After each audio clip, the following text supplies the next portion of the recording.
Assalamualaikum warahmatullahi wabarakatuh. Perkenalkan, saya Oktaviana Mayangsari, NPM 1804041123, nomor absen 24A. Baiklah, di sini saya akan menjelaskan materi mengenai sistem moneter Indonesia saat ini. Mata kuliah Fiskal dan Moneter, dosen pengampu Selvia Nuriasari, MEI. Baiklah, materi-materi yang akan saya bahas yaitu mengenai yang pertama, apa yang dimaksud dengan sistem moneter di Indonesia. Yang kedua, bagaimana bentuk pengendalian moneter. Yang ketiga, bagaimana bentuk kerangka kebijakan moneter di Indonesia. Yang keempat, bagaimana persaingan global dan krisis moneter. Yang kelima, apa pengertian kebijakan moneter. Yang keenam, apa fungsi dari kebijakan moneter? Yang ketujuh, apa tujuan dari kebijakan moneter? Yang kedelapan, bagaimana pemulihan ekonomi melalui kebijakan moneter di Indonesia? Langsung saja materi yang pertama mengenai sistem moneter di Indonesia. Yang termasuk ke dalam sistem moneter adalah bank-bank atau lembaga-lembaga yang ikut menciptakan uang viral. Di Indonesia yang dapat digolongkan ke dalam sistem moneter adalah otoritas moneter, yaitu Bank Indonesia dan bank-bank pencipta uang giral. Oleh karena itu, sistem perbankan merupakan bagian integral dari suatu sistem moneter. Otoritas moneter, pemerintah dan bank sentral atau Bank Indonesia bertanggung jawab menciptakan dan menawarkan uang primer berupa uang kartal, kertas dan logam bagi masyarakat umum dan bank reservers, bagi perbankan dan lembaga keuangan lainnya. Sedangkan perbankan dan lembaga keuangan lainnya berdasarkan uang primer yang dimiliki menciptakan uang sekunder dalam bentuk giral seperti giro, demand deposit, deposito berjangka, tabungan dan uang sekunder lainnya. Mereka yang terlibat dalam penciptaan dan penawaran uang beredar merupakan satu kesatuan dalam suatu sistem moneter. Uang-uang yang ditawarkan melalui monetary system digunakan oleh masyarakat, baik pengusaha maupun masyarakat biasa, untuk keperluan konsumsi dan produksinya. Penciptaan uang bukan semata-mata kehendak otoritas moneter Bank Indonesia, melainkan juga harus ada permintaan dari masyarakat, sehingga jumlah uang beredar harus memenuhi tuntunan mekanisme pasar, yaitu pertemuan antara permintaan dan penawaran. Selanjutnya yang B mengenai pengendalian moneter. Jumlah uang beredar baik dalam standar barang maupun standar kepercayaan tidak boleh terlalu berlebihan atau kurang. Kontrol jumlah uang beredar perlu dilakukan untuk menciptakan iklim yang baik bagi stabilitas, harga dan pertumbuhan ekonomi, serta kontrol terhadap kegiatan kredit. Kontribusi kebijakan moneter terhadap stabilitas harga sangat penting, artinya untuk mengurangi atau menekan tingkat inflasi. Pertumbuhan jumlah uang yang beredar sebaiknya mengikuti pertumbuhan ekonomi, sehingga secara tidak langsung dapat menekan tingkat pengangguran. Bank sentral selaku pelaksana kebijakan moneter menjalankan kebijakannya yang bersifat kuantitatif dan kualitatif. Instrumen-instrumen yang biasa digunakan dalam menjalankan kebijakan kuantitatif adalah pengaturan tingkat bunga dan tingkat diskonto, pengaturan operasi pasar terbuka, dan pengaturan tingkat cadangan dan tingkat kelebihan cadangan. Dalam melaksanakan kebijakan kualitatif, pemerintah mengadakan pendekatan langsung kepada bank-bank umum dengan turut mengawasi kebijakan bank-bank umum dalam memberikan pinjaman kepada para nasabahnya secara selektif. Selanjutnya, yang C, kerangka kebijakan moneter di Indonesia. Dalam melaksanakan kebijakan moneter, Bank Indonesia menganut sebuah kerangka kerja yang dinamakan Inflation Targeting Framework. Kerangka kerja ini diterapkan secara formal sejak Juli 2005, setelah sebelumnya menggunakan kebijakan moneter yang menerapkan uang primer sebagai sasaran kebijakan moneter. Dengan kerangka ini, Bank Indonesia secara eksplisit mengumumkan secara inflasi kepada publik dan kepada kebijakan moneter. diarahkan untuk mencapai sasaran inflasi yang ditetapkan oleh pemerintah tersebut. Untuk mencapai sasaran inflasi, kebijakan moneter dilakukan secara forward looking. Artinya, perubahan state kebijakan moneter dilakukan melalui evaluasi. Apakah perkembangan inflasi ke depan masih sesuai dengan sasaran inflasi yang telah direncanakan? Dalam kerangka kerja ini, kebijakan moneter juga ditandai oleh transparansi dan akuntabilitas kebijakan kepada publik. Secara operasional, stance kebijakan moneter dicerminkan oleh penetapan suku bunga kebijakan yang diharapkan akan mempengaruhi suku bunga pasar uang dan suku bunga deposito dan suku bunga kredit perbankan. Perubahan suku bunga ini pada akhirnya akan mempengaruhi output dan inflasi. Kemudian D, mengenai persaingan global dan krisis moneter. Sebagai antisipasi terhadap persaingan global, sejalan dengan era perdagangan bebas, dunia perbankan harus menyesuaikan diri dengan ketentuan yang berlaku secara internasional. Dalam hubungan ini, telah dikeluarkan SEBI nomor 2311 BPPP tanggal 28 Februari 1991 yang antara lain menyatakan bahwa kewajiban penyertaan modal minimum terhadap aktiva tertimbang menurut resiko sesuai dengan standar Bank for International Settlements atau disebut BIS sebesar 8%. Namun, apabila terdapat faktor lain yang menambah resiko, maka perlu pernyataan modal minimum lebih dari 8%. Sebagai akibat adanya krisis moneter dan diikuti dengan krisis ekonomi, hampir semua bank mempunyai masalah, seperti kredit macet diragukan dan kurang lancar.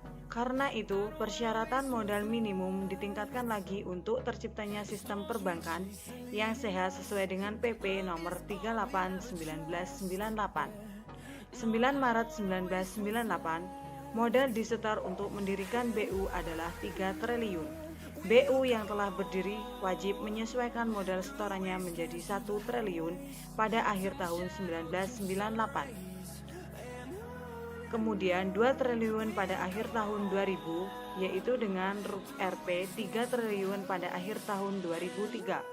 Kondisi perbankan yang mulai tidak sehat ini menyebabkan pemerintah dan BI terpaksa mengambil kebijakan melikuidasi 16 bank umum swasta terhitung mulai 1 November 1997.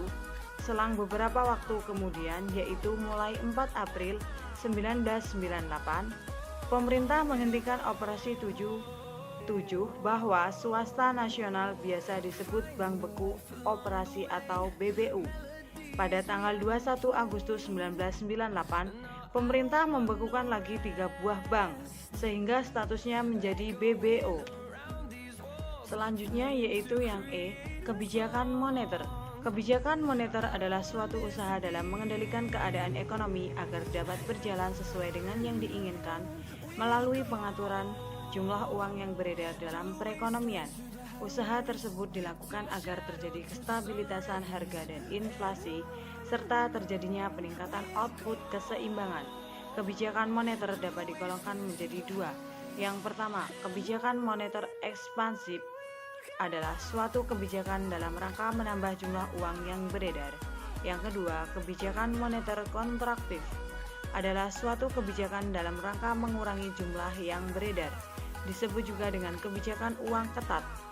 Kebijakan moneter didefinisikan dengan rencana dan tindakan otoritas moneter yang terkoordinasi untuk menjaga keseimbangan moneter dan kestabilitasan nilai uang, mendorong kelancaran produksi dan pembangunan, serta memperluas kesempatan kerja guna meningkatkan taraf hidup rakyat. Jadi dapat disimpulkan dari pengertian di atas bahwa kebijakan moneter adalah semua upaya atau tindakan bank sentral untuk mempengaruhi perkembangan moneter, uang beredar, suku bunga, kredit, dan nilai tukar untuk mencapai tujuan ekonomi. Selanjutnya yang F mengenai fungsi kebijakan moneter. Dari pengertian kebijakan moneter adalah suatu kebijakan yang diambil oleh pemerintah atau bank sentral untuk menambah dan mengurangi jumlah uang yang beredar.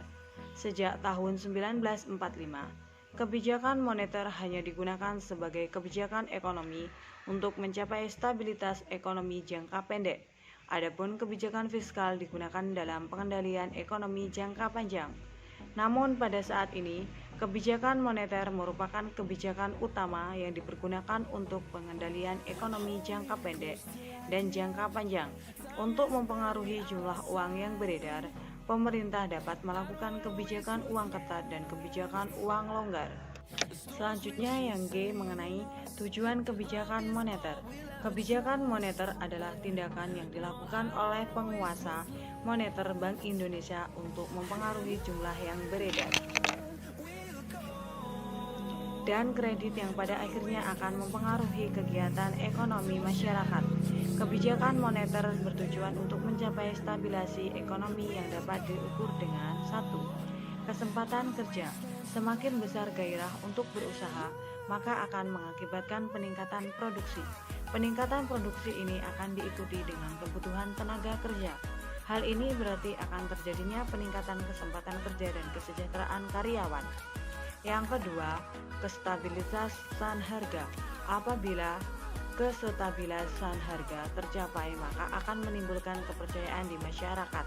Masyarakat percaya bahwa barang yang mereka beli sekarang akan sama dengan barang harga yang akan masa depan.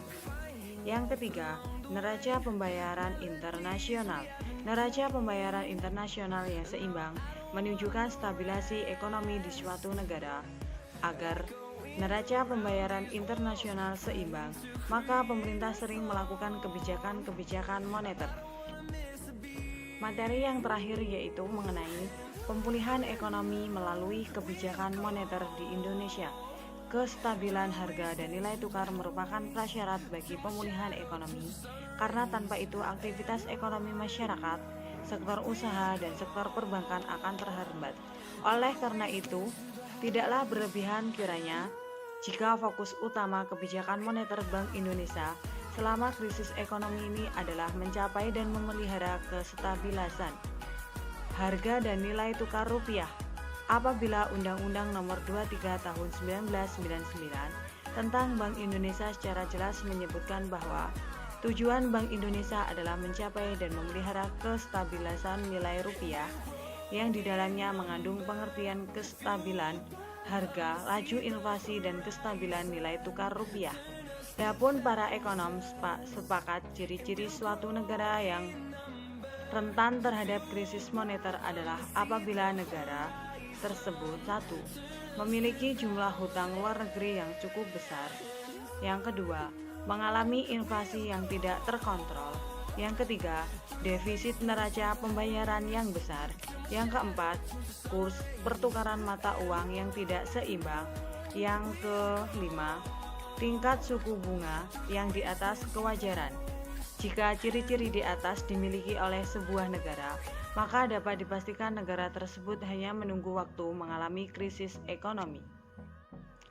Jadi dapat disimpulkan bahwa dari pembahasan tersebut, penulis dapat menyimpulkan bahwa sistem moneter di Indonesia adalah bank-bank atau lembaga-lembaga yang ikut menciptakan uang giral. Di Indonesia yang dapat digolongkan ke dalam sistem moneter adalah otoritas moneter, yaitu BI dan bank-bank pencipta uang giral. Oleh karena itu, sistem perbankan merupakan bagian integral dari suatu sistem moneter. Otoritas moneter, pemerintah dan bank-bank sentral atau Bank Indonesia bertanggung jawab menciptakan dan menawarkan uang primer berupa uang kartal bagi masyarakat umum dan bank reserves bagi perbankan dan lembaga keuangan lainnya. Sedangkan perbankan dan lembaga keuangan lainnya berdasarkan uang primer yang dimiliki menciptakan uang sekunder dalam bentuk giral seperti giro, deposito berjangka, tabungan, dan uang sekunder lainnya. Mereka yang terlibat dalam penciptaan dan penawaran uang beredar merupakan satu kesatuan dalam satu sistem moneter.